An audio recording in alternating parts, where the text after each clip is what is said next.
During your speech yesterday at this conference, you mentioned how you think the environment affects our thoughts and imagination.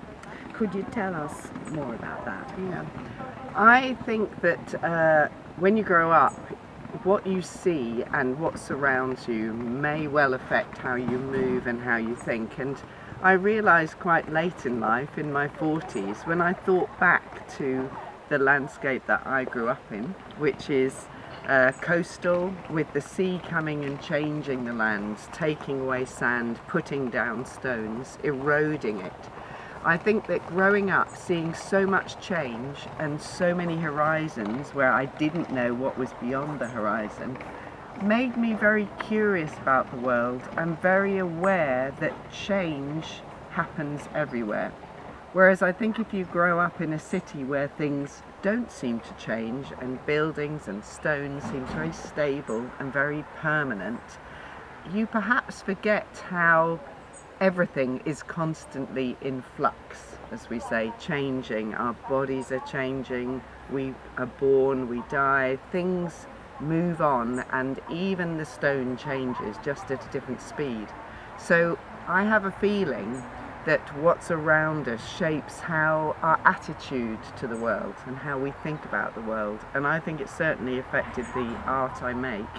And also, I think in England there's a tradition of we call them new nature writers, and two of them are Robert Macfarlane and Richard Mabey, and he talks a lot about how he feels all our imagination is rooted in nature, because that's how we evolved with the natural world around us. So when you think about it, trees, branches, plants, all those, the mysterious forest, the big sky and the beyond, that is what makes our imagination somehow at the root of it. And possibly I would argue that language is rooted in our relationship to the physical world as well. So for me, as I've got older and made more work, I feel more and more the influence of nature and my natural surroundings on the way I think and make work.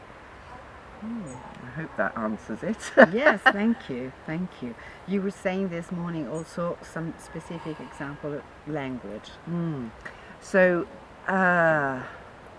yes, when, for example, a tree, which I'm at the moment making a lot of work to do with trees, with another artist called Simon Whitehead, and I realised that the symbol of a tree is not just in fairy tales, but we use it in science, and in history. So we think of the family tree, or a tree of languages coming from a single stem of Latin or Sanskrit maybe, but the different trees of how language develops, the tree of humanity and evolution.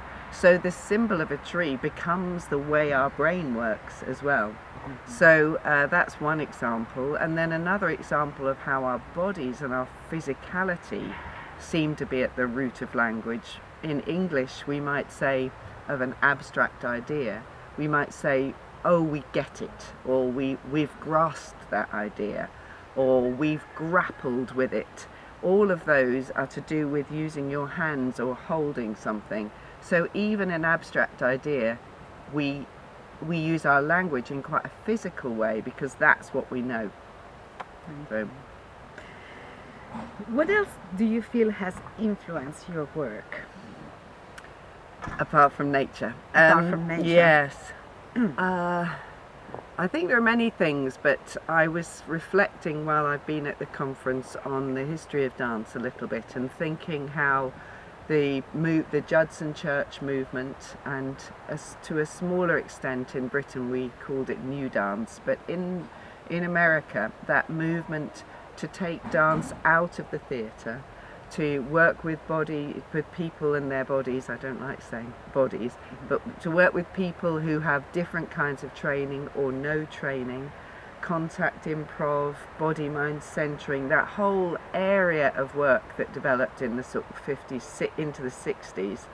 I think that had quite a strong effect on me and my desire to work with different people, as well as having a political and social desire. I think there was also an aesthetic desire that may have been fueled by Judson Church, or that movement to make dance more accessible and have different kinds of people and different ages on stage, not just the elite trained dancer.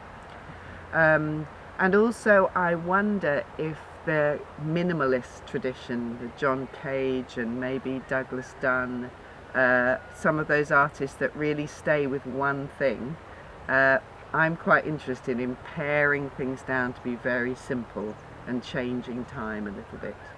So maybe Meltdown, which I showed, which is a slow melt to the floor over 10 minutes with a big bell being struck on every minute.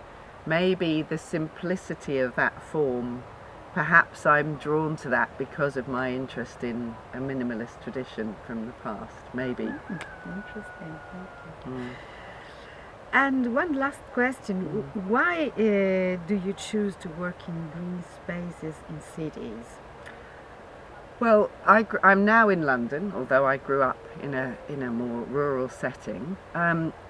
I feel in big cities that we are more and more that time is limited. We feel time is limited. We feel the rush of the day. We are surrounded by glass and metal. All the new developments in London they might have a fountain, but they have no trees, no soil, because they can't afford the gardener. And so everything is hard, and as if it will be there forever.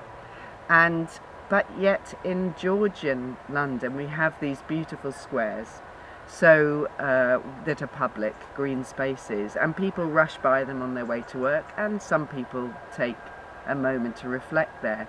And I felt when I made Square Dances, which is for 4 squares in London, that I wanted to see if I could help passers-by or visitors or audience to just pause a moment and take a moment and waken their senses to see what's around them, to see the trees, to hear the wind, to see a squirrel, to notice the pigeon, because we don't often have that kind of moment in a city. We save that for the countryside. We go out to reflect on nature, but I was trying to say we could do this here. So the work I make for cities, I'm trying to get people to sense their own bodies in the moment, in that space, and their connection to the natural world, so that by placing dancers in those green sites, maybe they notice their own body there, and they feel they could be one of those dancers, and they hear the wind, and often they will say, I can hear the wind, I noticed that tree, did you see the squirrel? So I know it's working. I hope so anyway. Thank you, Rosemary. It's a pleasure. Thank you.